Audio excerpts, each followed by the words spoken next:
my veins, I've been driving this train. Years in this lane, there's no stopping this flame. Cause I came to the game and I changed it to play how I like, rearranged it to my own domain. Yeah, I got what it takes, made lots of mistakes, taking shots, skipping breaks, feeling lost, feeling great, popping off, singing straight, never stopped, never changed. All the squad here to play, and I've got something to say, yeah. I work hard each and every day, I get lost in the words I say. I don't push pause, no I push play. I won't stop till I make a change. I withdraw on the things I make. I turn flaws into flawless traits. I build tall, never capping space. I won't stop till I hear him say, Well, welcome to actually Aubery, and we're here today for Love and Marriage DC, the reunion part 2, guys. How are you doing, Alex? Part 2, you mean part 1? What did I say? Oh, part part 1. I swore I said part 1. Okay, thank you. Yeah. Part 2, you delirious. You looking way ahead. Well, I guess so. How are you doing today, Alex? Okay. A little tired, but I'm good. You know, got to get the energy for this show here. You know. Right. Yeah. Well, you know what? You every day, every night, you always partying. So that's what happens when you party like that. Yeah, you party like that. You're getting up in age. You can't do it no more. So, you know, that's what's happening. But it's all right though. I'm good. Okay. Oh, hey there, Monique. How you doing? Hey, cool gamer. Good to see you again. And Monique, member and moderator extraordinaire. Thank you for being here today. Yeah. What's up, Monique? Cool gamer in the place. In the place, in the building, in the his house. Isn't that usually your line? The his house. In his house. You can't even say it right. Whatever. Look, okay. It's Monday, doggone it. It's Monday. Yeah. That's probably another thing that's wrong. It's Monday, ripping and running all weekend. Oh my goodness. Right. There you go. It's Monday. And Monday straight back to business. So, It's like that some days, you know what I'm saying? So, hey, but anyway, I was looking forward to seeing you so we could get this we could talk about this reunion and some of the things that happened, and looking forward to part 2. Hopefully it gets a little spicier. Maybe we'll hear a little bit about the Tyler Sons court case. Yeah. I would really like to see Kevin come to the reunion. Wouldn't you guys I'm like not to sure see if he's that? coming. Have you seen him in any of the trailers? You know what? That's a good point. But I just feel like, to me, between him and Winter and the whole thing going on between him and him being the Winter swindler, I think that he should be there. I think that he should at least be there for part 2. Well, he was a huge part of the season. So I think he should be there as well, unless he just don't want to catch that heat, That could be. And then, you know what? It could be that his attorneys may have advised him against it too. So I don't know, but I'm just saying, maybe it's not in you're right. It's not in the trailer, but he should be there. Right. But we'll get started. We see the couples coming in to prepare for the Love and Marriage DC reunion. And I said, well, dang, Mo is just as fit as a fiddle. Yeah, just Carla, tiny. Just tiny, she's very fit tiny. though too. She's fit. Yeah. She's not just tiny. I've seen tiny where people they're tiny and their skin sags and she's not just tiny. She's fit. Carlos King immediately goes in once we see them on stage. Carlos King immediately goes in on Mo about if she's setting things up for a divorce. What do you guys think about that? Was she, this season, was it really all about her setting things up to divorce Chris, her husband? Yeah. I was wondering the same thing. I don't know why she's looking so surprised at the question, because Carlos King is just asking her what everybody else is thinking. Okay. Even Chris had a dumb look on his face when the question was asked. Like he started giggling and laughing. But you have to ask yourself, a person who's just not happy, no matter what they have, no matter what you've done, no matter the family you created, she don't have a financial woe in the world that we know of. She's protected, she's supported, and if the person is still not happy, then what do they want? So, and she never answered that. They kind of skated around that, you know. So people want a concrete answer from her because as the season went on, people were really more sympathetic or empathetic to Chris. And like, what does this woman really want? And until she answers that directly, there's going to be the speculation that she's looking to get out for whatever the reason. Wow. What do you would you read the comment that's on the screen right quick for us? Tony May says Kevin wasn't invited to the reunion, which I think is a bad move if that's true. And like you Yeah. said, unless his attorneys recommended him not be there, if the show don't want him there, that's a bad move because that would have probably been more ratings for them. Exactly. Like right. That whole winter swindler, tender swindler thing that we first called it, and I guess they caught wind to it and added the winter swindler thing to it. Yeah, that was a important part of the show. So I don't know. Like you said, could be attorneys, we don't know. Mm, Um right. Hey Jeremy, how's it going? It's Jeremy Mm, Speaks TV, guys. Check him out. He's got a wonderful channel, and Jeremy's oftentimes our co-host. So, mm-hmm. yeah, tell him, Jeremy. Tell him. Mo ain't Yeah. told him yet, and Ellen either. Like the video, Yeah. And the comment, right?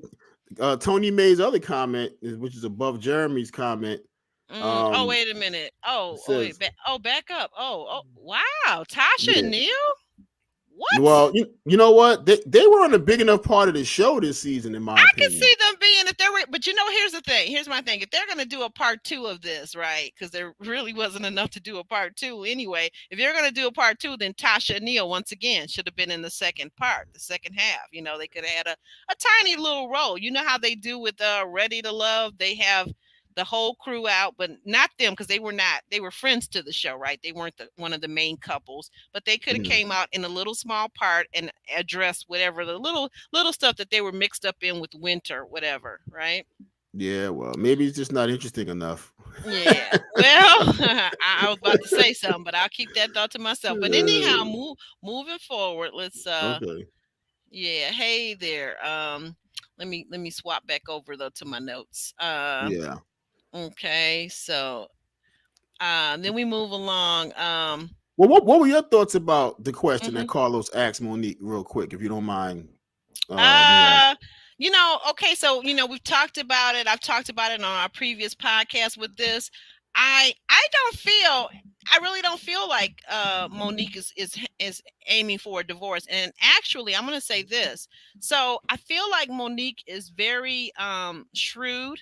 She's very business savvy, and if she wanted a divorce, this would not be the way to do it. You would not come on national TV.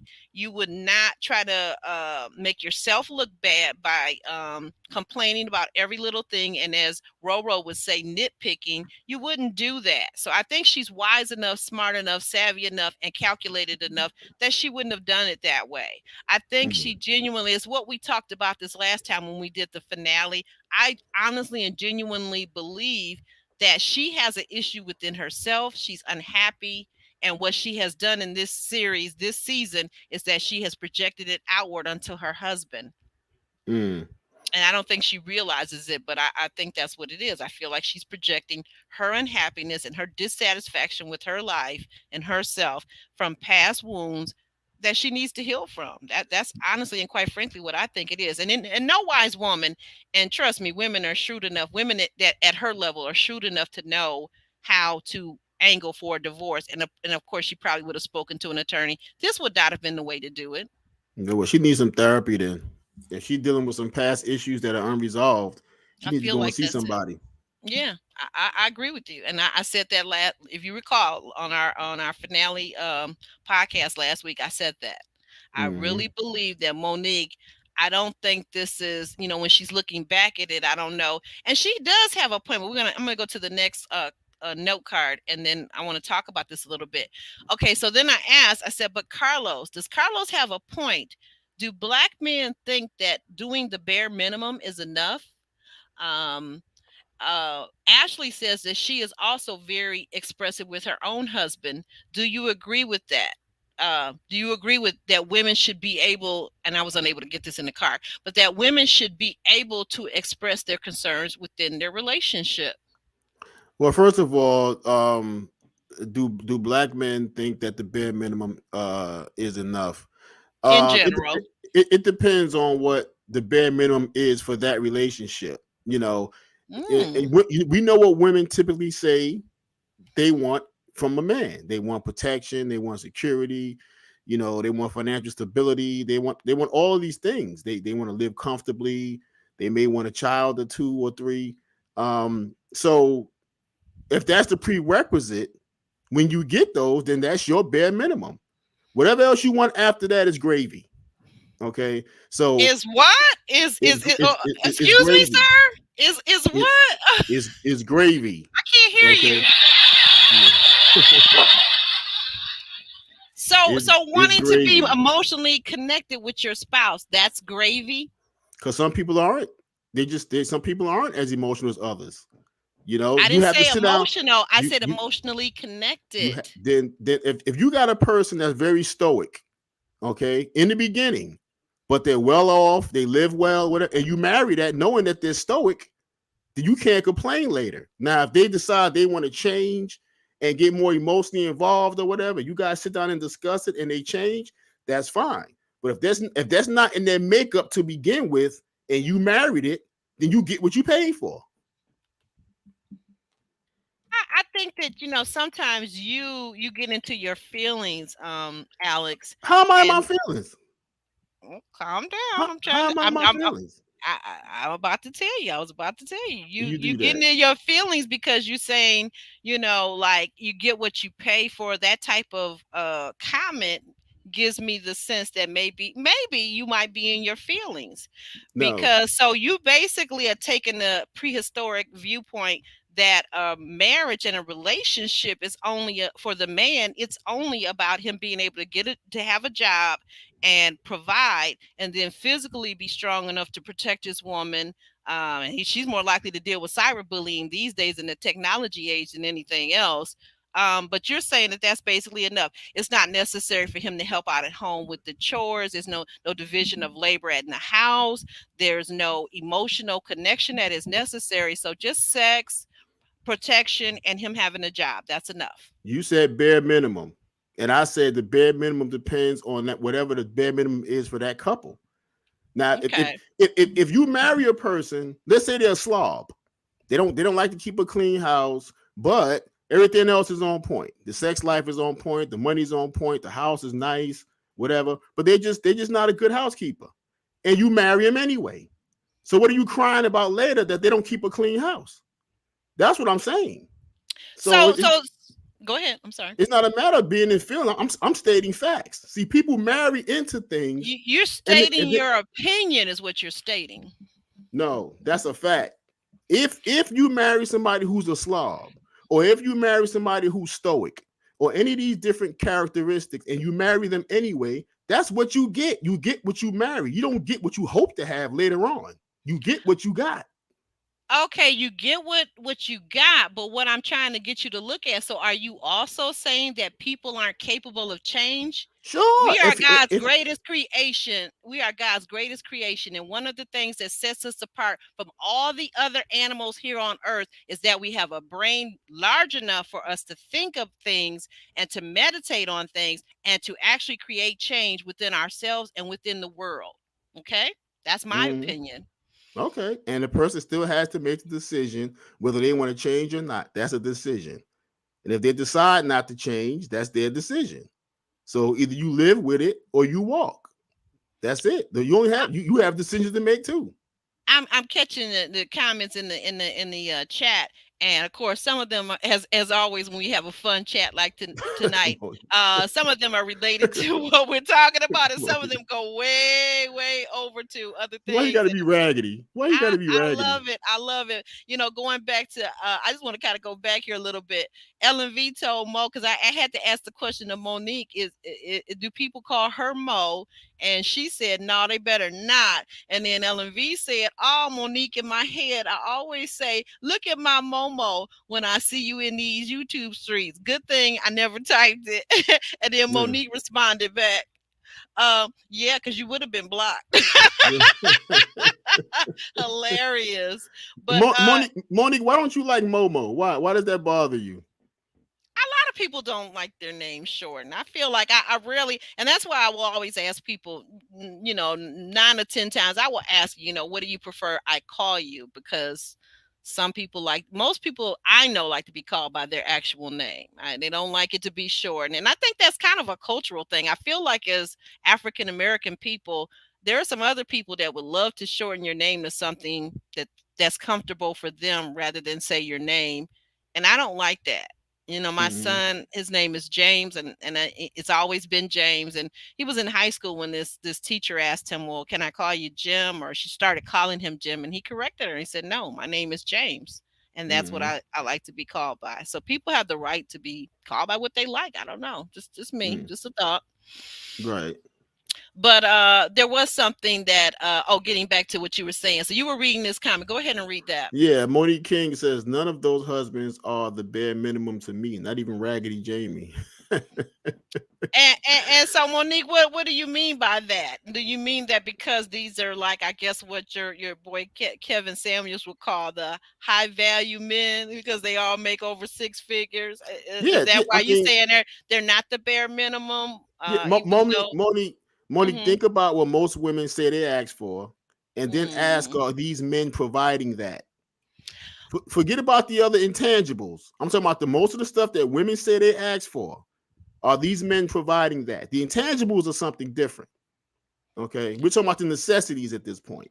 But I feel like you saying what most women want. I feel like that's interesting that you use that catchphrase, or most women want, but then you turn around and you say that within the marriage is what the couples have agreed upon, and that I feel like you're more accurate with that statement, Alex, than with what most women want. Because let's be honest, if we want to look at it, we've seen throughout these shows that we've done, a lot of women will accept homosexuals. So how is that, most women want what the things that you say that women want? I think that some women want those things for sure. But what I'm trying to get you to look at is that women want above and beyond that. The modern day woman in this century, we're not talking about the 1900s. We want men who are capable of doing all of those basic things and then going above and beyond, helping out at home. Maybe he cooks, maybe he cleans or whatever. You talked about somebody being a slob. That's okay if you're a slob, if you have the resources and the wherewithal to get someone to come in and straighten that place up and organize. Okay.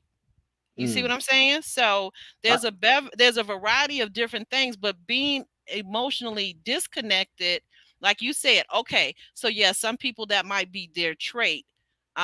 But that might not be. They may be. Here's the thing that happens. Sometimes people get married and people put all this effort into dating and being that person, and then you don't see these things until after you marry them, that they're not emotionally connected, or somebody like Jamie who seems to be shut down. And mm. even Quick, who said basically because he was brought up a certain way, that he was kind of emotionally shut down, but at least he became available to his wife emotionally, and I feel like that's why their connection really sizzles on the screen more so. Well, would you agree that compared to men and women, men are a bit more simpler, and that women's needs and wants and desires change almost daily or weekly or annually? No, Because I won't men, say weekly or daily, but yeah, but they do change. I will say they evolve because women are more evolved, so when is it? So when is it? in my When is opinion. enough? When is enough enough?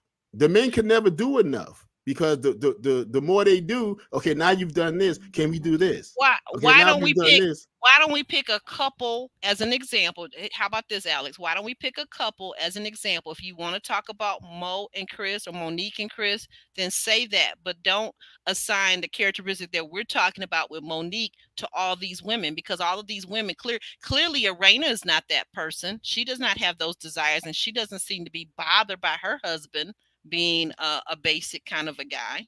Well, because she's one of those that has pretty much accepted the fact that they have a good life, whatever nonsense comes with that.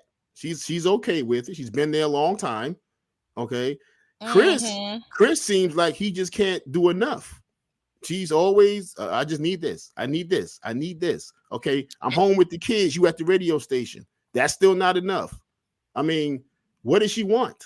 And I don't disagree with you. I'm just simply correcting some of the attributes that I see you kind of throwing out there. So sometimes when you state your opinion, you want to state it as fact, and it is not in fact. But we're gonna move on. We could agree to disagree. I'm well traveled. You're probably right. It's not 100%. I'm just well traveled, and I hear the same stories a lot from a lot of different people, men and women alike. Dundee says women should be able to express their concerns respectfully. And Right. Dundee, that's a good point. I absolutely agree. I think both men and women should be able to express their concerns respectfully. That's an excellent point. Let me put a star by that. But what I would like to ask you is, do you feel like Monique has done that? Do you feel like Monique has been respectful in her communication of what she wants from her husband? Go ahead and would you chat that in with me, please? I would And love to. effective. Has she been effective in her communication? Because nobody knows what she wants. Who is this? Oh wow! Is that my Keena? Is that what? Tina, Hey, uh-oh. hey, get some applause going here. Oh, wrong button. Wrong button. Oh, shut up. Would you stop with the okay? The story of your life. You What is know that? what? That's the applause. You know what? Sound like a badge force that you cut on. What is that? Okay, I tell you what. You better talk to these people about my Cash App right quick and how to buy me some coffee so I can get another song. Hey, Keena girl, you know you coming on here too. You know you coming on here. I know. I see where you got your other little job, but you just gonna have to do double duty this season, okay? Don't play with me. Don't play with me. Keena, baby, what's up, baby? Ready to love? Miami starts on the 29th. You got to come on here. Yeah. She's booked for her Saturday afternoons, but that's okay. That's all right. We'll get her. We'll get her. Oh yeah, we will. Oh yes, she will. Yes, we will. Absolutely. Her and Jeremy, boy, they have a time together. Okay, so getting back on track with the chat, Ellen V says, yeah, people can change. Jamie, what she say? Jamie used to be controlling. Now he's not as controlling. Somebody catch me while I holler over here. What are you hollering about? I'm hollering about Jamie's controllingness. Now he's not as controlling. Okay. I guess I didn't know him before, so I'm just looking at it like, okay, good thing he picked the sweetest lady around that area to marry. And Keena has a point too. She's saying the whole show this season has been centered around the winter. Yeah, absolutely, yeah. Keena. I mean, it wouldn't have been a show without her. It was the winter show. The winter show. Let's see. We spoke about that on the last podcast. Right. That's true. Dundee says it's rather an insult to call your significant other someone is an insult to call someone other than their name, especially if you haven't been given them permission to. Yes, absolutely. Yeah, some don't like nicknames, some only prefer it or just being called it by loved ones. She said put some respect on it. Right. Exactly. And Jeremy saying, stuff like sweetie, sweetheart, honey, that stuff doesn't apply because those are I disagree with that too, because actually, if I don't know you well enough and we don't have that kind of bond, I don't need you calling me sweetheart, honey, and da da da da da. That sometimes people call you that as a form of being condescending, but that's a story for another day. And I think people know when they're doing it.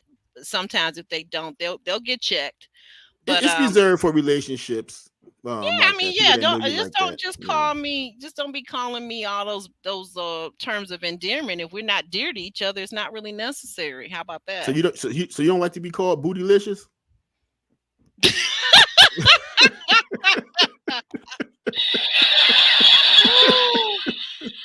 Moving forward. Let's see.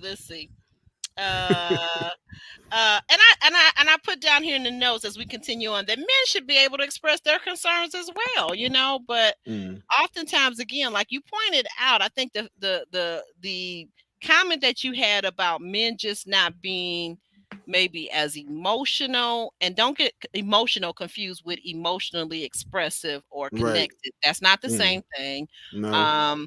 But yeah, sometimes men just are. A lot of times, if a man is in a relationship, he'll go along with the flow, because what some men have a tendency to do if they're not happy is they just go outside and cheat anyway. Mm. Whereas women, I think if we really value a relationship, we're trying to get it to work and be our sole relationship in terms of romantically. So we want it to be a really good one. But men, they're out there humping Well, and jumping well, around some from person to person. But why, instead why of gotta just be saying all that? it, well, I mean, and this is what I was going to end with. Instead of just saying simply that they don't want to be monogamous, they want to give the illusion to their woman or their wife as that they're monogamous, and the whole time they're cheating. I think that's part of men not being connected to their emotions. Yeah, and that's why you got shows like Sister Wives and Hmm. polygamy and all that's on the rise, because people are starting to be a little bit more honest about wanting multiple partners and being upfront about it. And there are people that are agreeing to do it. Right. And I have no problem with it. I've had men that have talked to me about polygamy and being polyamorous. And I say, oh, that's fine. Take care, click. And they are now blocked. So, I mean, I ain't got Yeah. a problem with it. But what you ain't going to do is with me. So No. you knock yourself out over there, because over here in my house, we don't do that. Yeah, but go ahead, knock yourself out. I give you some applause too if I don't hit the wrong button. I Knock mean, yourself, and knock yourself out with your sister wives. Because here's what I want to know: where's the man that's looking to do the brother husbands? Where is he at? now Uh-huh. you Right. tapping into that ego now. You know how Right. fragile the male ego is. Very fragile. That's my Mhm. point. That's my Yeah. point. So But the emotional part, mhm. I want to talk about real quick, is that some Okay. some men, the men are about their business. The men are all about their business. Mhm. Sometimes we're so focused on making sure the house is good, the money is good, the provisions are good. We get so focused on that sometimes we don't feel the need or just not in touch with our emotions on that perspective, because we're out just fighting all day, fighting and fighting to make sure everything good at home. So sometimes we get kind of out of touch. So I mean, sometimes it could be our fault, sometimes it's not. But when you out there fighting the world all day and you kind of come home, beat up, you just don't really feel the need to at that moment to be emotional or have an emotional conversation. Right, wrong, or indifferent. That's just the reality of it. Oh, okay. Okay. And Monique came back and answered my question, which was a while ago, and just saying that when she said none of the men on this show are basic, she's saying that they're not Pookies and Ray Rays. There's some real bums. There's some real bums out here, and they don't fit that category. Monique, Right, yeah, I understand. Like I right. said, they're high value men in terms of what they earn in terms of income, but I was looking for maybe you to articulate more about their characteristic traits that made them real catches in that sense. But I get what you're saying. And then the even Nicole says, yes, I hate when people leave my E off. It's E Nicole. you know, Okay. All I did. right. All right. I did that. what, Girl, you what's up, better E talk. Nicole? Listen. I did that to her one day. Woo, she got mad. Like when we first met, I left the E off. Woo, Oh she got yeah. mad. So Right, right, I'll, right. I'll I'll never do that again. Right. And Jeremy, he's saying, yeah, a real man will embezzle millions just to take you away. Read that for me. I can't with Jeremy, but it's funny. Go ahead and read that for me. He must be talking about Kevin. A real Mhm. man will embezzle millions just to take you ice skating. These women don't know real love. I he, hollered. he I talking about hollered. Kevin. I think so. Allegedly. Always throw Allegedly. that in there. Okay. Career CYA. Okay. Mm-hmm. Right. And then I saw. Jimmy had another crazy comment up there. You gotta find. Let's see. Uh, okay. Let's see that one. No, maybe down a little LMAO. further. Hold on. Okay. Yeah. Monique says, "Yeah, it's about what you're all willing to accept and compromise on." Exactly, Monique. Mhm. Each relationship, we can sit up here all day and talk about their relationship, this one's relationship, but at the end of the day, on an individual level, it is really about what that particular and specific relationship is willing to accept. What's what's a deal breaker and accept what. Read Aubrey, what read you're that. No, you read read, it. read, You read it. read. You read No, it. you, no, you, no, you. No, I want. No, I you want. read it. No, you I, read it. You I read want. I want Miss Bootylicious to read it. it. Now, I done Okay. already said I go by my J- formal J- name now. So Jeremy Speaks TV. Actually, Aubrey and Alex have so much romantic frustration between each other. Y'all go get married.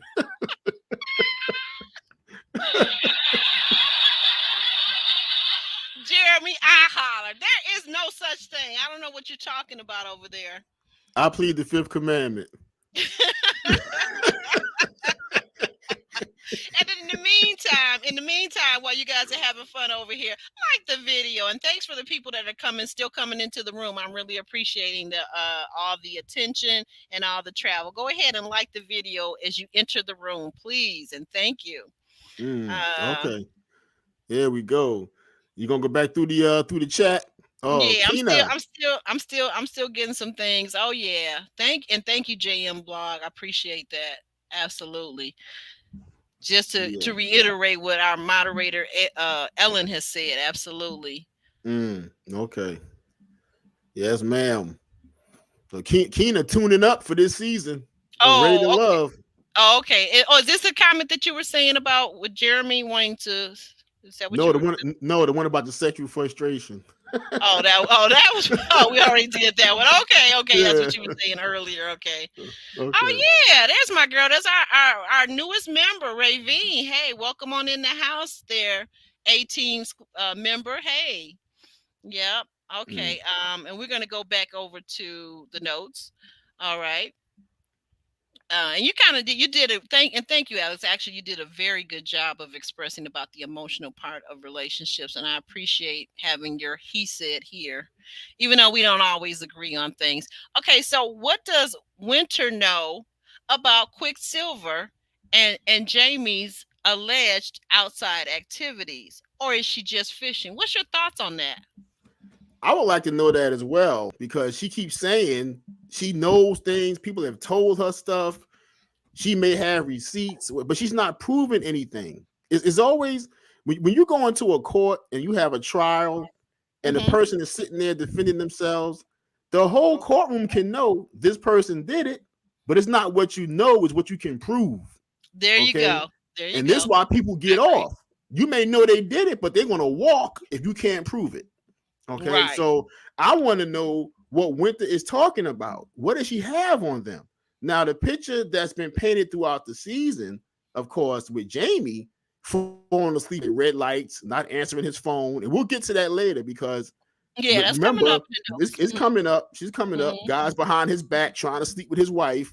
So all these different kind of things. Sometimes when you make your bed, you lie in it, literally in a lot of ways. So, but so I'm not sure what Winter has. I wish he stopped with the nonsense and come with some facts and come with some figures because we all want to know what does she know? We want to know. Okay, yeah. And just jumping back over here to the comments. You go ahead and read that, Alex. Oh, Ravine S says Bootylicious. That's my nickname. So so Ravine, I'm gonna leave my email on the screen. Send me a twerking video.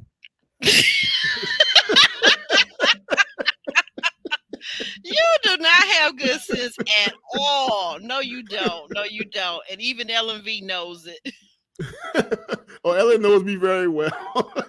She says you do not have good sense at all. She's just laughing like, Oh my goodness. this man is a nut. I love it. Love it. Love it. Let's see what else the chat is saying. Ravine also says, oh, okay. Okay. Hey, Roro, how you doing? Welcome in. I thought I saw a comment from you earlier. You just getting in here, girl? What's going on? What's going on? Good to see you. Good to see you, 18 member. Another 18 member and moderator extraordinaire, Monique King. Thank you, Monique. And then, oh, you got to read this one. You got to read this one, Alex. Ravine says, brother, husband.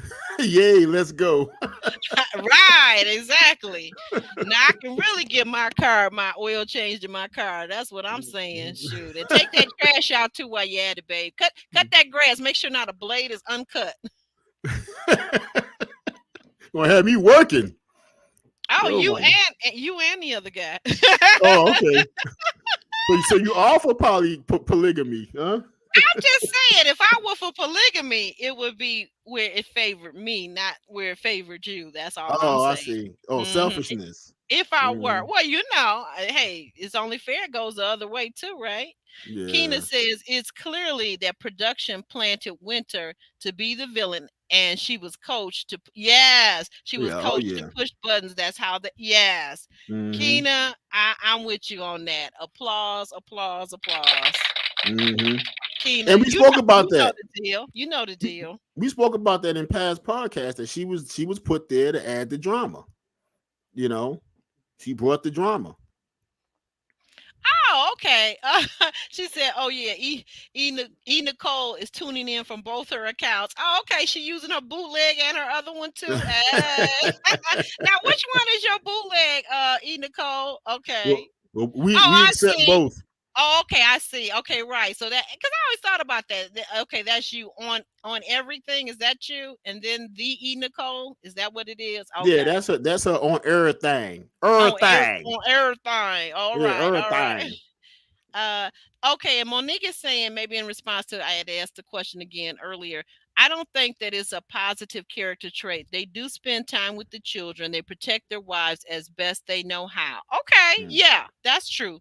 Both men, all three men, do spend time with their children. That is correct.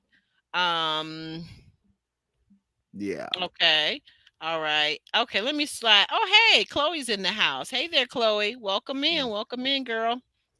um, I want to get down here. Okay, so it says I've got some other okay, yeah, we're about to get to that. So let me just jump back over to my notes where he's saying, yeah, we're about to get to that couple. They're quite interesting. And I want to know when we get to it, I have a question to ask if people notice something that I noticed. And I never really heard anybody talk about it in their reviews so far. Because notice about they were talking about Winter, they were talking about everybody talks about Winter and Ashley and the back and forth, and of course Monique, but um nobody was really tapping in on Irena, who was sitting there and looked like she was about to cry at any moment. I just really was wondering about that. So that's my at the next. reunion. I didn't see her about to cry. She didn't have that look on her face. Was she really? To me. So I mean, if Oh, I caught something or if I imagine something, I don't know. Is it just me, guys? Tell me down in the chat. So mm, okay, so our next card is on Jamie and Arena's issues. And then I said I'm assuming that part two will give us more about, give us something about their son's court case and where it currently stands, because that's something. It went from misdemeanor and then they moved it up to the higher court for what is it called, for a when it's not a misdemeanor, what's the other thing? felony. Felony. Yeah, they Mm, and the case is like it's got from 5 years minimum to a mm, maximum of 25 years. Very serious, very mm-hmm. serious. Yeah, But just getting back, go ahead. that'll make him use the bathroom on himself because that's scary. That's very scary. But just getting back now to Jamie and Irena. Mm-hmm. So the whole thing. So of course, Carlos pointed out that this season Jamie came across as looking very controlling, and as if some people had even said in the comments, allegedly, that it was alleged that it looked almost like there was some emotional or some verbal abuse going on in his home. Because if we saw this on TV, what I have to wonder is what's going on that we haven't seen. So, what are your thoughts on this couple? Well, she adamantly expressed, Urana adamantly expressed that there's been no abuse in the home. There's no physical abuse. There's no verbal abuse. We saw some questionable behavior in public. But what Mm, Jamie said was, in public, I know my wife. I know when she's about to go off the ledge, my job is to protect her. So he's claiming that his little putting hands over the mouth or the hushing and different things like that because he's protecting her from going over the edge. And she didn't altogether disagree with that. So I'm trying to figure out what that dynamic is. That when they're in public, if she's about to lose it and he step in, is he protecting her or is he Whoa, being whoa, controlling? whoa, sir. When you say she's about to lose it, what do you mean?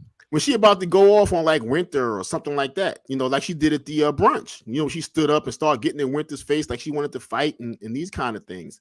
So if he Hmm. feel like she about to go off the ledge and he steps in because he knows his wife, they've been together a long, long time, longer than any other couple on here. Okay, Hmm. so if is he protecting her or is that being controlling? If that dynamic works for them, because again, I didn't see Urena disagreeing with him. Well, when you say you didn't see Arena disagreeing with him, I guess I fall into the section of people that because someone who is being controlled or appears to be dealing with someone who is controlling and just and exhibiting controlling behavior because they don't say that person is that. Like if you saw somebody go over and beat up a woman and then she said, well, no, don't call the police, does that mean that she didn't just get beat up?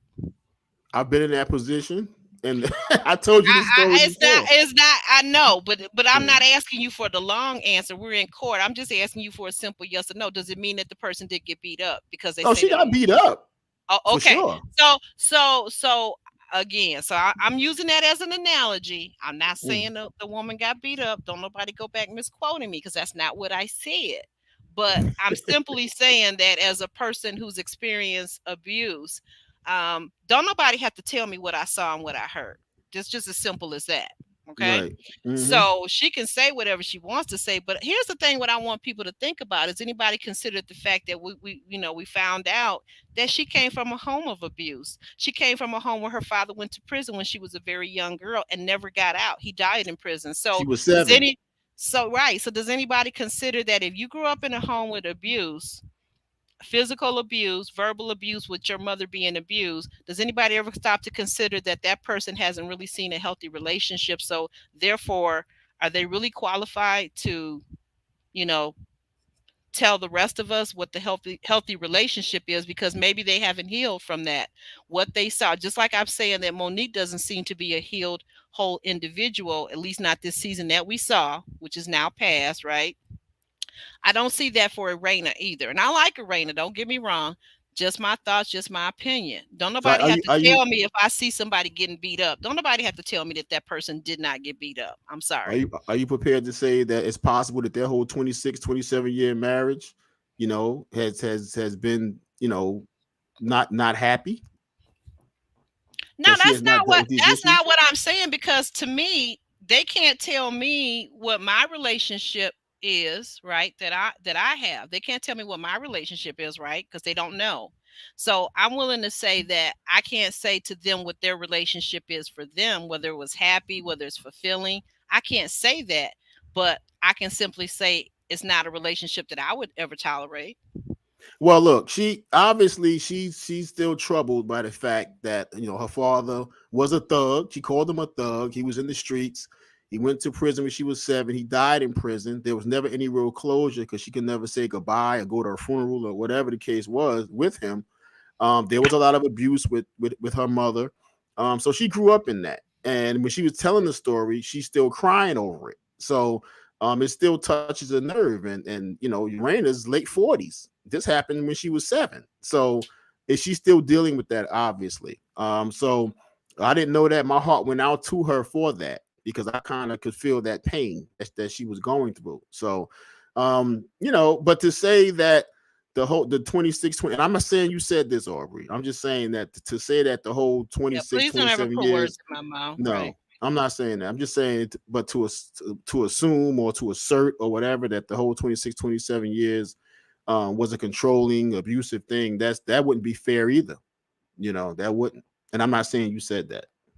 Right. I'm not saying that, but I simply said, like I said again, I would never want to be in their marriage, that type of marriage, because for me, a man that's going to come cover up my mouth, stop me from speaking, tell me to basically shut up in front of people in public, in front of groups of people, cover my mouth, turn my face because I'm talking and I'm saying, first of all, dip out of women's business, or if I'm talking about somebody, understand and respect that I have enough self-control to know when to stop. So now And, if you're and some people don't. if you're married, or well, okay, but whatever, then why did you marry that person? I'm gonna go back to your whole theory of why did you marry this baby person, this babyfied person that you've got to sit by their side like as if they're a toddler and tell them what to do, what to think, how to breathe, how to be in the world. That's BS. You almost got me cursing on here. That's Mm. BS, because what you're not gonna do You don't here, blame me here, for that. here's the thing. What you're not going to do, as long as I'm alive and as long as I'm black, and that's going to be for the rest of my life, what you're not going to do is put your hands on my face, turn my face, tell me when to stop speaking, cover my mouth up. That's what you're not going to do. So now, Mm, if she's happy with it, as my cousin says, if she like it, I love it. mm, But that don't mean that I think it's healthy. I'm sorry. That's what right. that's how I feel. I didn't say I don't feel that it's healthy, but that's their relationship. So if those two people like it, knock yourself out. Mm. But see, you know what? And I've seen this out in the streets, coming up. Women may have a husband or a boyfriend or whatever, and they go out here and they intentionally get in these men's faces, right? And they want to argue and fight with these, strange men, or maybe somebody they know as an acquaintance. And they aggressively in this man's face, pointing their finger, pushing his nose, and this and that. And their husband or boyfriend is like, you need to chill. What you in this man's face for? So I've seen this many times. So if I have to physically grab my woman to get her out of there, because she's not only endangering herself, she's putting me in danger when she does that. Yeah, but Okay. So are you actually dating women that conduct themselves that way? That's the question I have for you as an and intelligent man. Are you actually dating somebody? I mean, like if it's not your first, second, or third date, are you actually in a relationship with somebody that's that stupid? I would not be. I'm just saying that Okay, they exist. Me personally, no. I don't need that kind of drama. But right. those relationships do exist. I'm just making a point that they exist. I agree, but I'm just saying my point is too though, who the hell is in a relationship with somebody that emotionally unintelligent? Because I like intelligent people. That's a thing, okay, for me. Mm-hmm. I'm a sapiosexual. If you're not intelligent, I don't even want to be bothered. I don't care who you look like, how sexy you are, how many muscles you got popping out. It don't matter. If you're not intelligent, move away from me, because I will not find you compatible with me, because I am intelligent. So now if you're not also not only intellectually intelligent, if you're not emotionally intelligent, I don't want to be bothered either. Because what I'm not going to do is sit up and walk some grown man through his life. And when we're in public, if he doesn't know how to conduct himself as a gentleman, as an adult, I ain't got time to be bothered. Mm-hmm. Mm. I So hear you. I'm just saying about when we talk about that couple, I just really don't. I don't understand them. I don't understand them. But if they made it work for 26 years, again, that's great. They got a lot of other things that they're dealing with. They have created, well, I was going to say three human beings, but two technically, because the daughter was from a previous relationship. But he treats that daughter like as if his own, and that's wonderful. So she found someone to love her. She had a child already here, right? And Mm-hmm. for a lot of women, that's a big deal. For a lot of single mothers to meet a man when you're young, they already knew each other apparently, but they didn't start dating, I guess, until after this child was born, right? And for him to marry her and her to have a child already, for a lot of women, that just, that means everything to them. But I'm not that woman that is willing to accept that if I have children before we marry, that's just going to be the end all be all, and I marry you because you're going to be a dad. That no. Well, and the other point to this with Jamie and Urania issues that was spoken about at the reunion, and this is probably the elephant in the room, okay, Hmm. is the fact that Jamie at one point was so upset because there were guys behind his back texting her and wanting to, f her in his words, Okay, even a guy that he knew was behind his back texting, and she was entertaining these texts. So we don't know what was being said. She was obviously thinking about maybe stepping out. I mean, if the You guys were said she was obviously thinking about that. right, because she was responding to these texts, according to Jamie, consistently. Three different guys. Okay, but let me explain why something like that could Hmm. happen. Okay, because when you have a guy like Jamie, and I said this, and I'm unwavering in it. I don't have any facts, but I'm just saying, more than Mm. likely, it is more likely than not. It's like a civil case where you have a preponderance of the evidence. Okay, You kill more me trying to play. You kill. I would say penitentiary lawyer, but you're not in the penitentiary. But go you ahead know, with your listen, scenario. more likely than not, Jamie has cheated. She knows it. He know it. That's why she always say, "I haven't caught him. I've heard things, but I haven't seen anything." She's going around the issue. Okay, so she said she was entertaining these texts and these gentlemen because he wouldn't answer his phone. He would disappear. He would fall asleep at red lights. He would just disappear on her. Okay, so if you let him tell it, he was busy at the club. The music was loud. He was handling business. Okay, we whatever.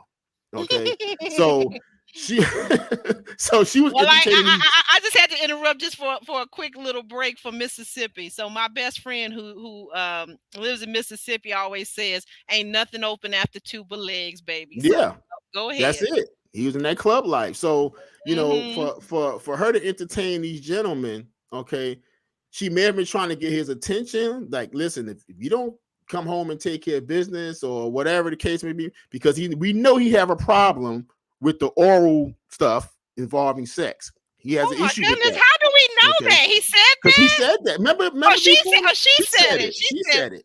She said She it. said Okay. it. Yeah, you're right. Okay. You're right. So he's not fulfilling some things that should be obligations. So, but his Mm. knowing what he may have been out in the street doing.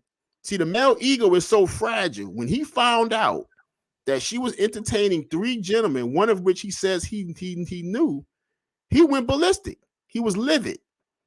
So Okay. you don't think So he'd be a candidate for the brother husbands, huh? nah, he wouldn't be a candidate because if he's worried about somebody touching one, how is he gonna have three or four being touched by other people? He can't do that. He's not a candidate, Hmm. So, but I just think this is a clear case of chickens coming home to roost. The universal law is at creation of the earth. You reap what you sow.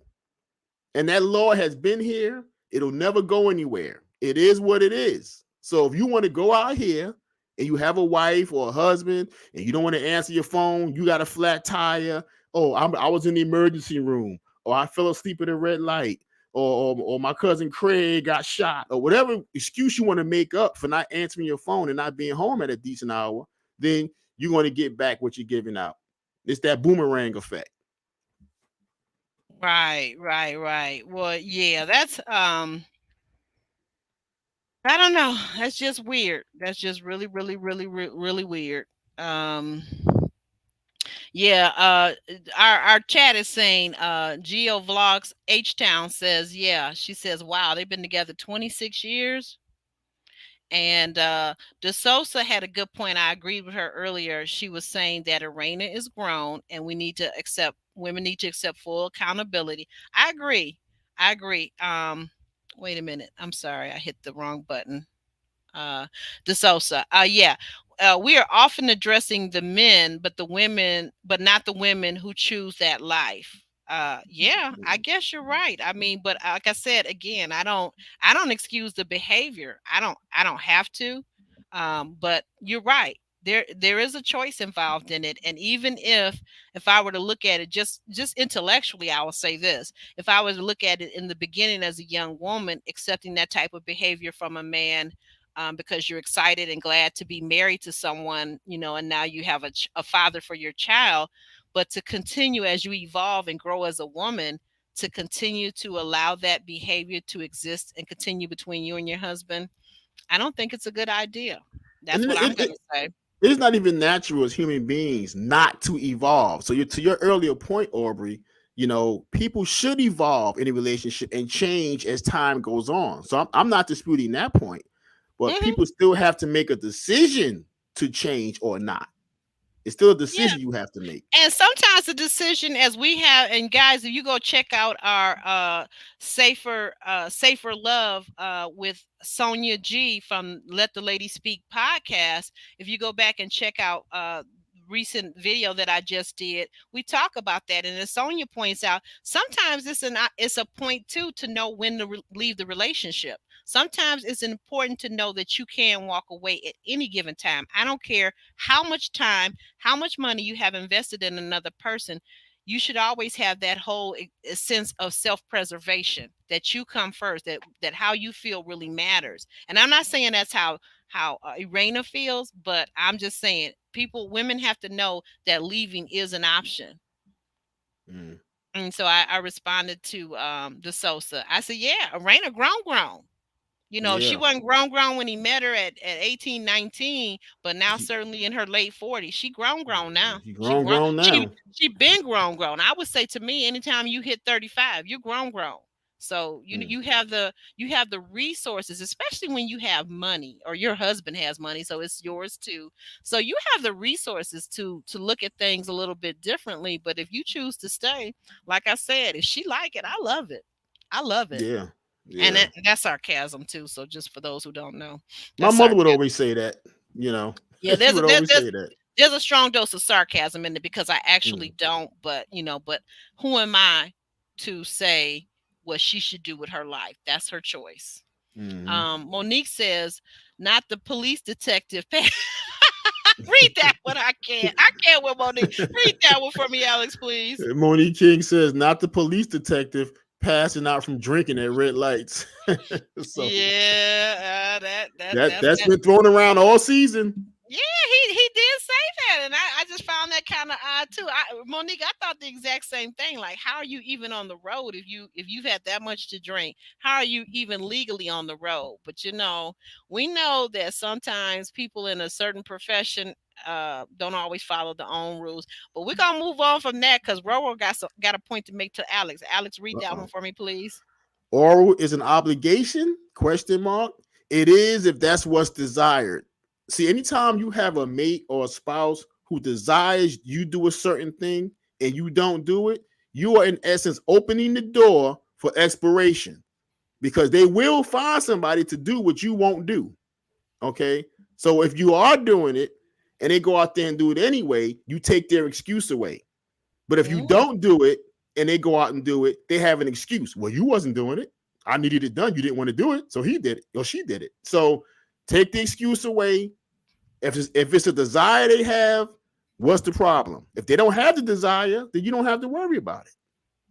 Could you read the comment that's on the screen? This one too, because I'm not This sure is Jay. what. Jay says the brew bands. I'm not sure what that is. Yeah, Jay, explain to us. We're uneducated. We're ignorant. We don't know what the brew bands are. I don't know if it's a typo, if it's something we're supposed to recognize. What's that above our pay grade? Is that are you saying the? Oh, are we taking two words? Okay, I think I'm getting it now. Are we saying the bros and the husbands, and we're blending it together to say the bro bands? Is that what you think about it? Bro, husband, bro band. Get it? Get it? Are you assuming? I said I'm putting it together, so she gonna respond. My girl Jay gonna say, "Yeah, that's it, Aubery. That's what's up. That's what up." Yeah, look at it. Okay, there she go. Like sister wives. The bro husband. See, I said it. The brother husband. All right. Okay. Applause. I already addressed that. So because of the male ego, we can never have a show like that. Oh, I think it's coming. You lady TV producers out there and screenwriters, get that going. Get the film and get the TV show. All right. Roro says, like Ashley said, she got her licks back. And no pun intended or perhaps intended. I like that. I like that with Roro. That's a good one. And Jay agrees. Wait a minute, we got one last one and we're going to get back to our notes. Let me read that because this Roro says, Alex, then those desires / obligations should be worked out before the marriage because there's no excuse for cheating. Absolutely, I said that earlier. That's the point I was making to Aubery early on. Okay, Mm-hmm. in the be whatever you get, you get. So if you marry a person who tells you I'm not into oral, and you marry them anyway, why are you crying that you desire oral? You see, that's the point I was making earlier. Now, if the person Mm. evolves and changes and says, you know what, I want to experiment, I want to try that with you, blah, blah, blah, that's different. But you married into a certain situation. And if it doesn't change, just remember you married it. You know, I don't like that you said that you married it, because that doesn't make sense to me. That if two people love each other, if they genuinely love each other, care about each other, and want to continue in the marriage, even though, so you're just basically saying you take a marriage just like a dating relationship is what it sounds like. Because if you're in a dating relationship and the person says, well, I'm never going to marry, we can date all we want, I'll be monogamous to you, you can be my woman or whatever, but I'm never going to marry you. But you say, but things never can change. That doesn't really make much sense to me. So you're talking about a long-term relationship, i.e., marriage, that's supposed to be until death, and you want to sit up and say that this is what you married, this is what you married. But you know what that is, Alex? What I hear in you, really, all that simply is you projecting outward how you feel and how you felt as a child. That's not really the mature adult Alex that I know. And I know it's not. So I just want you to stew in that for a while we go to our next note card. you want me to stew in it? I'm sitting in the corner right now with my thumb in my mouth, just so everybody knows. Holler. I mean, I can go back to probably our first podcast together, our first, second, or third podcast, and you've been saying that same thing. So, just like I am becoming sensitive to Monique and how she is really projecting her dissatisfaction onto Chris, I'm just listening to you. You're just projecting. That's all it is.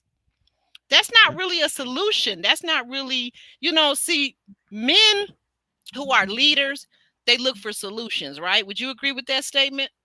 I'm very solution based.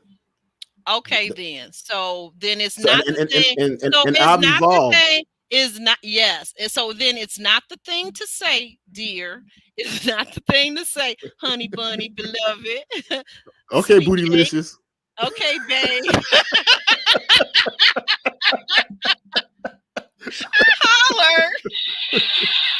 It is not the correct thing to say that because you married the person and they were this way and they were 25 or 35 or even 45 years old, and now 10 years later you to say, well, you married me this way and I'm unable to change. Because as I pointed out before, human beings have the greatest amount of ability to affect and be changed. So that's unacceptable what you're saying. That's unacceptable. You missed my earlier comment where I said it's just natural for humans to evolve. It's a natural thing. It should happen, but it still has to be a decision they have to make. So I'm not disagreeing with you. We just at an impasse, but we're not disagreeing. Okay, and I do like what you said. You're right that the person does have to desire to change. I agree. I can accept that. And so moving on to the next note, Ashley and Quicksilver, their marriage, I'm sorry, Quick's behavior. I actually skipped that, strike that for right now. Just briefly, some of the things that they talked about was Ashley's new book. Of course, that was on the finale, that her new book is published and she's now a published author. Let me get the applause. One of my life goals to publish a book, a full book. I have actually published, but to publish a full book and my novel, that's in the works still. Having the spotlight on her. So did you feel like that Ashley took full advantage of having the spotlight on her? Because we know in their marriage that Quick was like, literally the star. Not to say that she's not beautiful, she's not smart, she's not articulate. Not to say take anything away from her. But what I'm saying is, when I say the star, as far as from the outside looking in, he was the recognizable face. Can I say it that way? Mm-hmm. Yeah. Okay. And So what are your thoughts? and she was a tremendous part of that. She put everything she ever wanted to do aside for Hmm. those kids and for Quick to become who he became. And all these years, she had these desires and these dreams to do this or that and the third, but it was being suppressed because she had to take care of those children. She had to raise Quick, who was very immature, but had all the Hmm. talent and abilities in the world. And we So, go we gonna get back to that immaturity that we saw the other night on this reunion, because I yeah, thought that was very immature of him, his behavior. But go ahead, continue on. yeah. So she, like I said, any good marriage or great marriage, the woman is typically the foundation, and the foundation is built on that. They say, you give a woman a house, she'll make a home. Okay. Hmm. So that's what Ashley was doing. And now that Quick doesn't need any more notoriety. He doesn't need probably any more money or whatever, status or whatever. Now it's her time. Okay. Now it's time for him to maybe put a few things to the side and let her shine. And he said he doesn't have a problem with it. Whether that's true or not, who knows? But that's what he said. I don't have any problem with her getting her shine. And he shouldn't have a problem with it because she earned it. Okay, wait a minute. I thought I caught something. Did you just say? Did you imply? Well, how do you feel? Do you feel like he really wants her to have attention and spotlight on her, or do you see a little bit of him kind of maybe niggling for position, jockeying for position in the marriage and publicly on this show? Did you feel that at all? I'm just I'm, curious. I'm unconvinced that he's totally happy with it. I think he's happy that she's doing something she wants to do.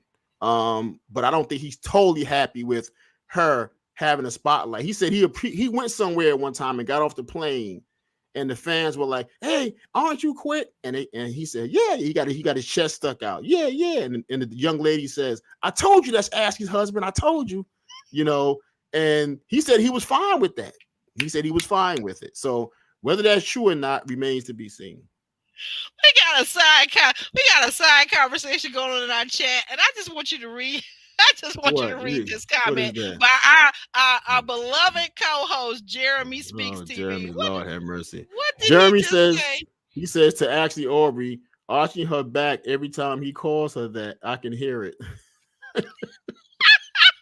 And what would that be? What do you suspect he's talking about? I'm not sure, Jeremy. What do you mean arching who's back? What is that? What do you think he's talking about, Aubery? You know what? You playing naive right now. All right. Okay. So anyway, moving on to Roro. Roro says Quick must have become a star within the last 10 years because I lived in the DC area for several years before that and I've never heard of him. Mm, Okay. Okay. But so mm, you moved away within, say, maybe the last 8, 9, 10 years? Yeah, I don't know. I don't know. My daughter lives in that area. I'll have to ask her. I really haven't talked to her much about this show, but I'll have to ask her. Is he, an established star in that area? And I don't know though. Too, I just thought about this. She has not been there because she lived previously in Pennsylvania in the Philadelphia area, so she hasn't been there 10 years. So I guess mm, you know yeah, whether he was 10 years ago. That's a good question. yeah, That's an ample question. Well, let's yeah. go back to the notes though. Um so we're talking about the spotlight. Okay, so then this is something I really wanted to get your thoughts on, Alex. Their son. So Quick gave a very touching story about how their son was in a ball game and he lost. His team lost the ball game, and so the boy was clearly distraught, but and he was kind of saying he was distraught, and his first reaction, which I totally get this, because I'll be honest, I'll be transparent. I've done this years and years ago when my son who's a now grown man. I've done this before, where you tell your kids, don't cry or it's going to be okay, and you try to um kind of, in a sense, like a Jamie, kind of covering them up, kind of placating them and not allowing them to express their true emotions. And he Hmm. said he stopped himself. Well, his wife actually told him, she said, Quick, you're doing to him what your parents did to you and it's not right. So he went in his son's room and the son was able to express himself. What did you think about that on the reunion? How did you feel about that? Did it touch something deep inside of you, or were you just still stewing in yourself?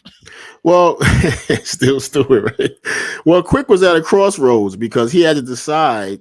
am I going to continue the cycle of how I was raised, or am I going to change this thing now? Mm-hmm. And he allowed it. He allowed himself to allow it to change. He allowed his son to cry. Now, him himself, he still didn't, want to cry. He was not allowed to cry when his mother died. He wasn't allowed to cry when his father died. He didn't cry when he got shot. All these different things he been through because, we're all taught, boys don't cry, be tough, Mm-hmm.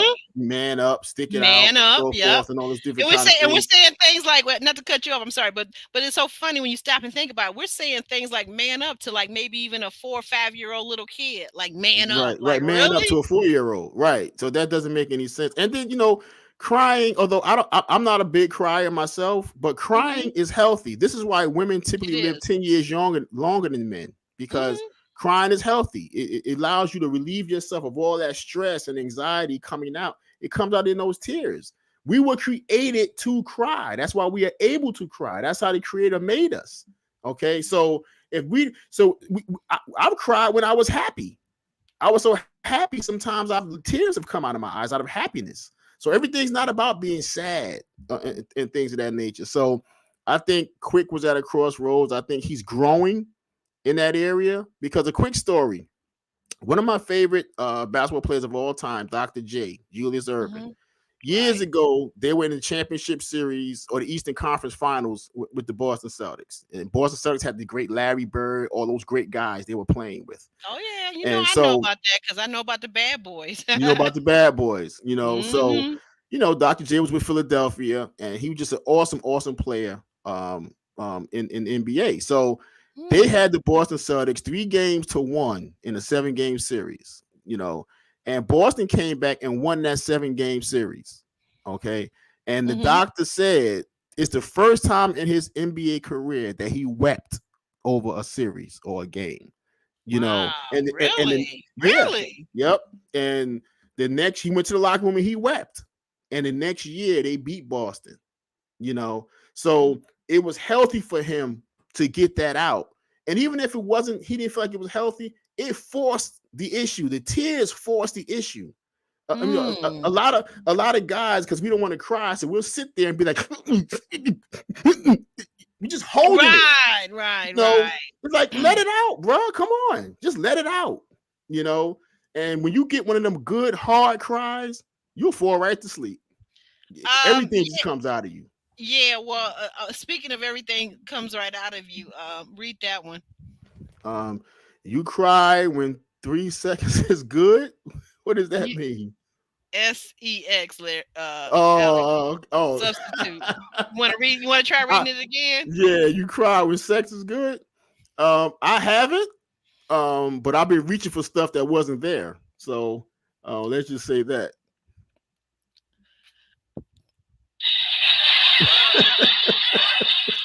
I'm speechless. So I'm literally speechless to what you just said. I'm just literally speechless. So go figure. Um, and then another part. So another part that really was interesting to me in this whole shebang was, and this is where I said I really saw Monique. And if you paid attention to the camera and what happened, so when Carlos King asked Ashley what did depression look like for her, um, she began to talk about it, how she was never satisfied with anything during that period of her life before she went and sought treatment and she sought help. And the camera swung over to Monique, and it's like I think it should have swung over to her and also to Irena. Because like I said, I see signs, just my allegedly, just my own personal, in my opinion, self. I feel like that both of these ladies could be dealing with that. Irena could be dealing with it, and I think that would, in my opinion, it would stem from her husband's behavior and treatment of her. And with Monique, sorry guys, I guess I need a throat lozenge. Sorry. And with Monique, it's just actually literally just something that's going on inside of her that I think she needs additional help for. Mm-hmm. Yeah, and also Ashley also said that and she admitted this, and I spoke about this, and I agree with her. If she had it all to do again at a 19, 20, 21-year-old woman, she would have not married Quick then. And for her to say that then, I think is very honest to say. I think it's very truthful for her to say, and it's the right thing to say, because a lot of us, when we 40, 45, 50, if we could talk to our younger 21-year-old self, we would be screaming to the rafters, don't do that. Don't get involved with that person. Say no. We would be screaming those things at that person if we could talk to ourselves when we were 21 and 19. So Mm, for her okay. to say that honestly, um, I can accept that, and I just agree with it, and I do agree with that. That's why I applaud her now in doing what she's doing and putting her wants and needs and desires at the forefront. And then Quick got to take a slight step back, not totally, but just slight, so she could have her shine. Yeah, yeah. I think that's a thing, but will his ego allow that? And we're gonna come to that in a second in the next card as we wrap up. Would you read that for me? And while you're Yeah. doing that, just kind of continue to talk because I do have to get something for my throat real quick. Okay. Okay. Jay All right. says, I was told when I was younger that we should not hold on our cries. It could cause heart problems up to strokes. Yeah, high blood pressure is not healthy. That's what I was just saying. And this is why women live typically 10 years longer than men, because men get taught don't cry, man up, suck it up, so forth and so on. And we hold that stuff in, and it's damaging our body. The medical profession says that 80% of illness is stress related, because we don't want to cry, because we want to be tough, and we think that's being tough. Not crying is a sign of toughness and so forth. And there's some validity in that. I mean, you don't want to be a young man who cries over everything, No, because like we're watching on Married at First Sight, that young man Justin. I think we're gonna see him devolve into that person. But go ahead, I'm back. yeah, you don't want to see a young man crying over everything, because it gives the impression that you're soft, so you don't want that either. But you also, at times, you just have to cry these things out. If you're going through something, as I say, even a happy occasion, I've cried over happy occasions. It doesn't Right, it have could to be be a tragedy. right. It could be happy tears, and I wanted to just say it's not so much. At least for me. Now, I heard what you said, and I know you're a man, and you kind of from that traditional old school in that sense about crying. It's not about what people think of you, but being able to cry again, just like we were talking about a moment ago. I was saying it's about men starting to come out of that place of the 1900s and just evolve with the rest of the world and just get in touch with how they feel. Because I think if men got in touch with how they felt and they were able to cry, just think about how much more they'd be in touch. That if you're able to cry, you might actually be able to love deeper. Mm. So it's about being able to experience the whole spectrum of things and then being able to right size your emotions and manage them also. Because a person who cries a lot, like I was saying about the guy on Married at First Sight, I think oftentimes when you see someone who cries all the time over the least little thing, they're not they could be going through depression. I'm just going to say that they could be going through depression. And Yeah. that was the case in my personal experience as a time when I was a caregiver for my mother as she was dealing with dementia. And I was going to these appointments and I was always crying. And finally, the therapist said, "You know what?" She said, "I think that you're going to have to seek out," because the therapist was actually working with me on helping her to deal with the dementia and just being a caregiver.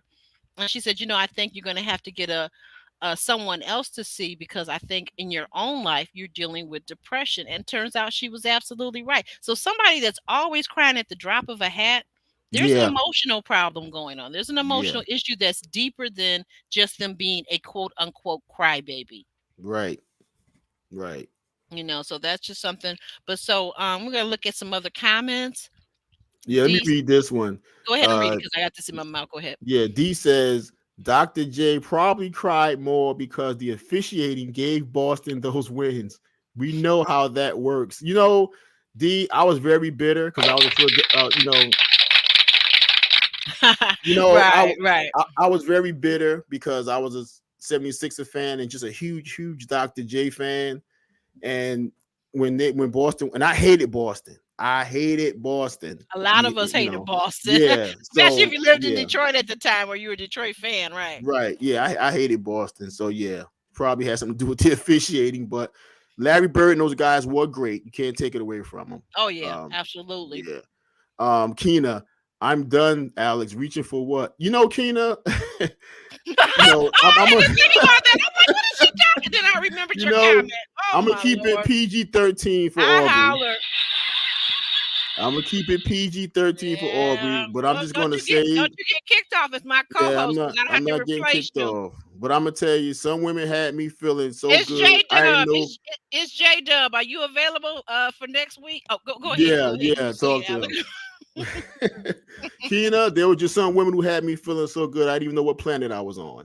And it's not to be in those places Won't with work. some women. You just feel like you're about to check out of here. You feel like the Lord is coming to get you. You're gone. So yeah, that Moving kind of forward, stuff. this next Keita, we'll see you. We'll see you soon, okay? As we do our ready to love. So just get ready to do your double duty. I see where Yeah, you at, but you gotta come over here and show us some love too. yeah. Oh yeah, we miss you though, Keena. We do. We We miss do. you. Seriously, we miss you. She Yeah. knows I keep up with her and I'm always Mm. in her DM still. So it's not like it just came about. I stay in touch with a lot of the people that we've interviewed over the seasons. D says at least she clarified it by saying she would have waited. Oh, right, that she would have waited, not just that she wouldn't have married quick. And I think Right. D, I don't know if you are, so I'm just gonna say this. I feel like when I read that, I feel like, you made it very clear that, yes, she clarified that she just would have waited. And I think that makes perfect sense. But the other thing I think about is Monique. I was hurt. Now, I don't know about anybody else, but I was hurt for Chris that Monique said what she said to him, that she wouldn't have married him and that she would have just had like a spiritual marriage. Is anybody familiar with that? Is that like some new age BS that they're doing nowadays? Because I was just hurt for the man. I was just hurt Mm. for him. And I didn't understand how she could hurt him in that manner when she just got finished saying to him, you hurt me by talking about your college sweetheart and comparing me to her in her opinion, in her mind, how she could turn around and hurt her husband like that. I just I don't understand her. I'm I not just discussing Monique anymore. I'm done with her. Right, and that's fine. That's fine. But I'm just explaining to D so she's trying to seize my point too. D says about Math. I've only seen recent seasons of Math, but it appears that they highlight our black men crying, i.e., Zach, Elijah, and now Justin. Mm. Well, I'm gonna say this. For the first two men that you just listed, there's a connection there. You're dealing with some personalities that are giving off very strong narcissistic vibes. Okay. I'm not calling them narcissists. I'm saying they're giving off some very strong narcissistic vibes. Zach and Elijah one. And I know you probably do remember what happened to Zach after the season. So we found out who he really was. Elijah one is just kind of clear. Justin, on the other hand, I think we're dealing with a whole different creature at this point. But we're gonna find out though. We're gonna find out. This is for you, Alex. Monica, what you said? My ears. I hollered. I mean, when he got to talking about he was reaching for stuff that wasn't there, that was just, what, we don't need to know all that. Don't nobody really Look, care. that's Don't between me nobody and really Keena. care. That's between me and Keena having a conversation. That's between me and Keena. Nobody else is Anyway. here. Yeah, Jay, that's right. You covering it, right? Are you covering it? Because you can come on and be part of the panel too. Are you gonna be covering RTL starting this Friday? Mm. Hit me up in my DMs on Instagram, okay? Actually, Aubery on IG. All right. And then Jay also says, can you read that one? That Jay says that was mean, and she means shacking up. No spiritual, not spiritual because marriage is spiritual. What the f she talking about? So Yeah, mm. I know. It was mean. I'm with you, Jay. I felt at that point like, really, was she trying to get back at him?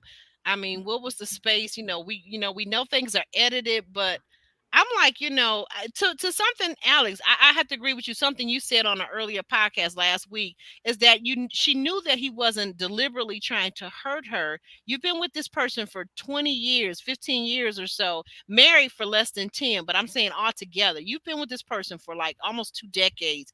And you mean to tell me that you would literally say that to him on the air, on the screen, on TV? I would never. I would never. I Yeah, would she's a never. prime example of she can dish it out, but she can't take it. Right, because you're right, and that's the thing I thought about. I said, you're asking this man to have more empathy and concern for your feelings and your emotions, and yet you don't do you don't walk the walk. You just talk the talk. Right. Right. And And Keena Keena's can't wait. She can't wait for Radio Love to start. ready to love, ready to Yeah. love. Our own Monique, member, 18 member, and moderator extraordinaire says, "Yeah, Aubery be networking, girl. You have to out here in these rough YouTube streets, girl. We wouldn't have no channel left." And we're gonna get ready to close out. What days y'all? Yeah, just DM me because that's a lot, right? Mhm. Okay. Monique is always saying something mean to Chris. Right. And that's another right. Yeah, that cry, that little fake cry. Yeah, the alligator tears. I can't stand it. You You said it. know. You called it last week when you said the alligator tears. I think we might Right. have one more note. We're just gonna go through that real quick. And I just want to say to Keena that her mm, being on Ready to Love yeah, last season, she has a different perspective now. Now she's on the outside looking in, but she was on the inside. So I'm very interested to know Keena's insight going through the season and what these people may be going through. right. Okay. And so, okay, this is the last thing. So, because we never really addressed this, I mentioned, I said we're going to come to it. This is it. This is the moment right here and now. I have to say, I want to ask your opinion, and then I'll finish it up. What were your thoughts about how quick when he went to the B word, and he's trying to say he's talking to the boyfriend, called the boyfriend that little B, but then his wife was also sitting there. She was saying, "You low life B." She was clearly talking to Winter, but he was hollering and screaming and trying to hop out of his seat, and his wife was trying to hold him back. What did you think of that? What did you think of Quick's behavior? What did you think of his maturity level? It's the same thing I said earlier when I was talking about there's a segment of women who get in men's faces and they expect the man to jump in and defend them and so forth. Ashley was already doing her job as his wife. He should have just sat there and stayed quiet. He didn't have to That say anything. She where she she is defending Go ahead. she is defending her husband and her household with a vengeance, with a wrath. So what do you have to say? Let her do it. That's her job. Had it been a man on the other side, then it's your job. Exactly. Thank you. It's one of those Real Housewives of Atlanta moments with that doggone Peter jumping in, always dipping in the women's business. Let women conduct women's business. You're not a girl. Do you want a peach? Quick. Do you want a peach? Stop that. And then the other thing, I felt this was very disingenuous for him to keep hollering the B word across the stage at Winter and then keep saying, "Well, yeah, but I'm not calling," because Carlos told him to stop. Carlos King told him, the host of the show was telling him to stop. And he's like, "But I'm not saying it to her. I'm saying it about her man because he's the one that probably told her all these rules." Boy, if you don't sit your little fun size self down. There you go. Don't you? There you go. Sit your fun self down and let your woman handle another woman. Men don't handle women. Are you not civilized? Get out of here with that. You ain't have to go with the fun size, Aubery. You ain't have to go there. I'm sorry. I'm sorry, but I mean, seriously. But you get what I'm saying, right? I mean, get if it. you're in a situation and it's man and woman, she's there. First of all, let's just recognize this. And I'm not trying to take up for Winter because I do think there's a little bit of jabs and she pushes buttons. That's like Keena said it earlier. When Keena said that she's probably a production plant because without her, there would not have been any excitement in this show this season. Okay. So I get that. But the thing about it is, she's sitting there being calm, cool, and collected. You gotta give Winter credit. She was calm, cool, collected, and intellectual and articulate. She never cursed nobody. She did not in that moment on that stage during the reunion, never once called anybody out of their name. And he and his wife hollering the B word at her and just hollering and screaming. Well, Sorry. in Ashley's defense, and I can Winter, see Ashley because Winter was still agitating them. She was still Yeah. agitating. Okay. And she might have been cool, calm, and collected about it, but she was still agitating the situation. And She it's been a buildup all season.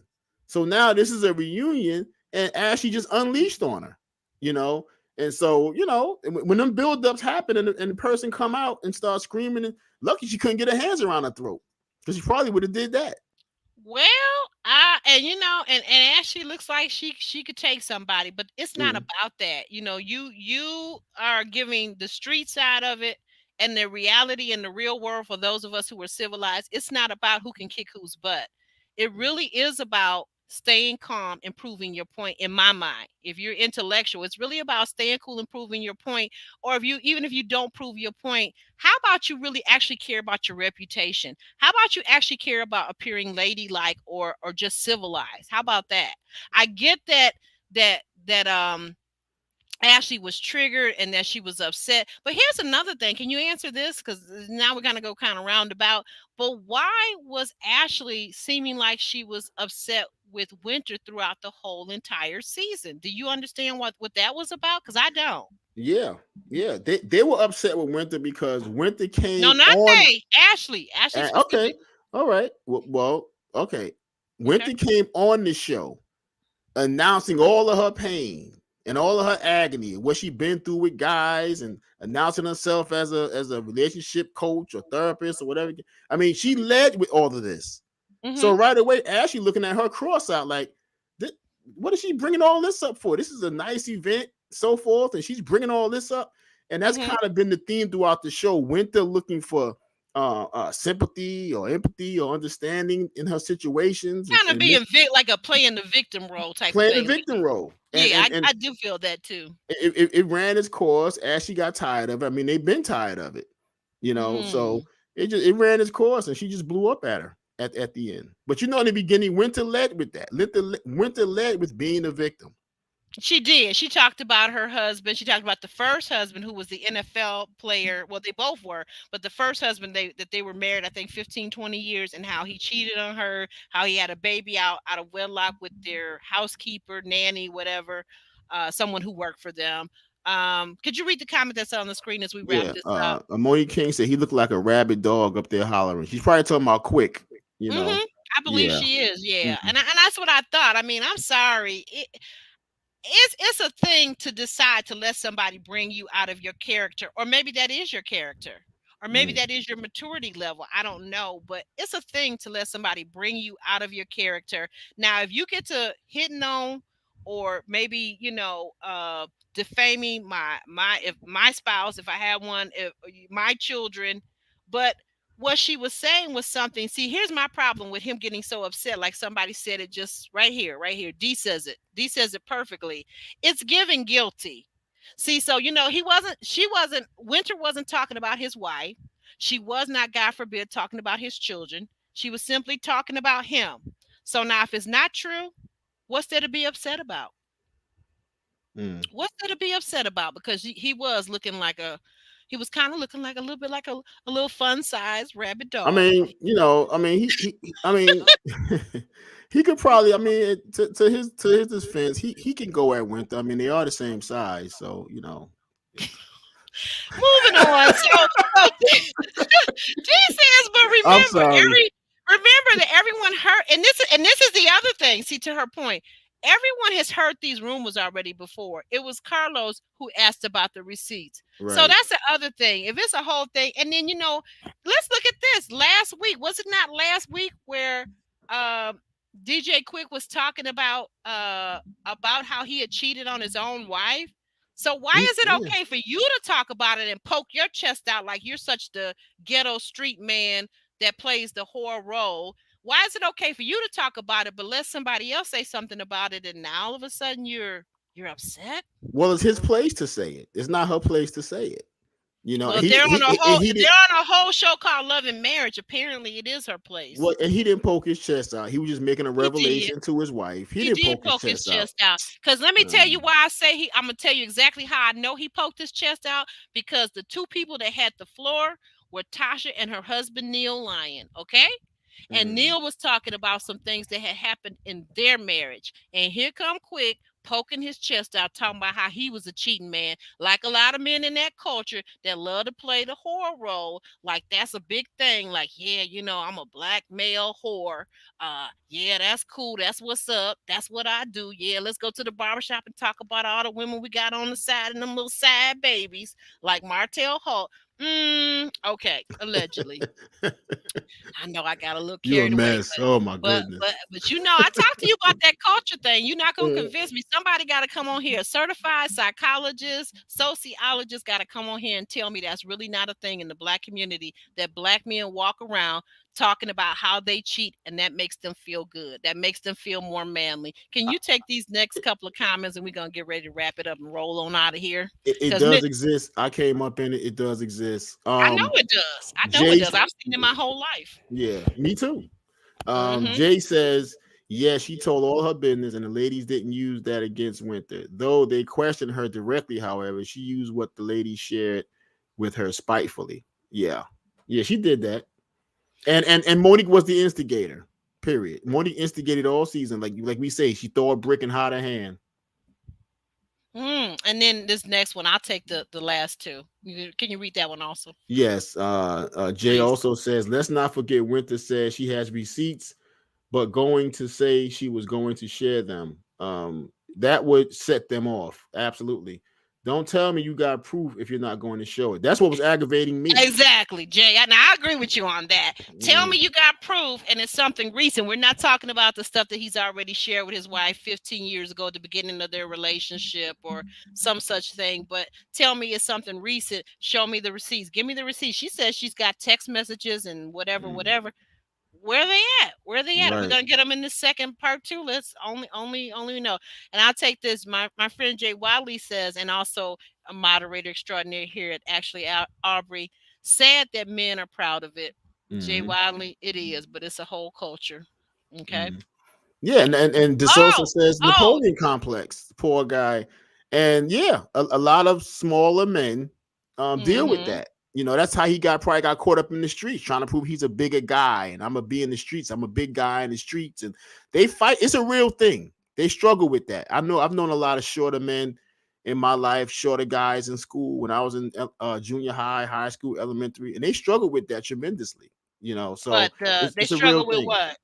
The Napoleon complex, being a smaller guy. They always got to prove themselves to bigger people. They're not a wuss. They're not a sissy, that they're tough. Yada yada yada. So yeah, that's a real thing. Right. Would you want to tell our viewers about how they could buy me a cup of coffee or nowadays tea? Yeah. Well, you can hit the Cash App at actually Aubery. You can do that, or the dollar sign that's on the screen. You can do the super chat, which is wonderful things to do. But yeah, Cash App actually Aubery, because she should be now graduating from the coffee to maybe a nice glass of wine or bottle of wine. So yeah. He's determined to try to make me easy for him. No, no, boo. That's not what we're doing, beloved. I'm not gonna be to get you drunk and take Mm-mm. advantage. Mm-mm. Mm-mm. Oh my Oh, goodness. wait a minute. DeSosa has some comment to make about. Go ahead. You can read that one if you want. I'm going to share it on my own terms. And this one. Okay. And this one. Uh, and Jay says, the Sosa, you choosing violence like Winter.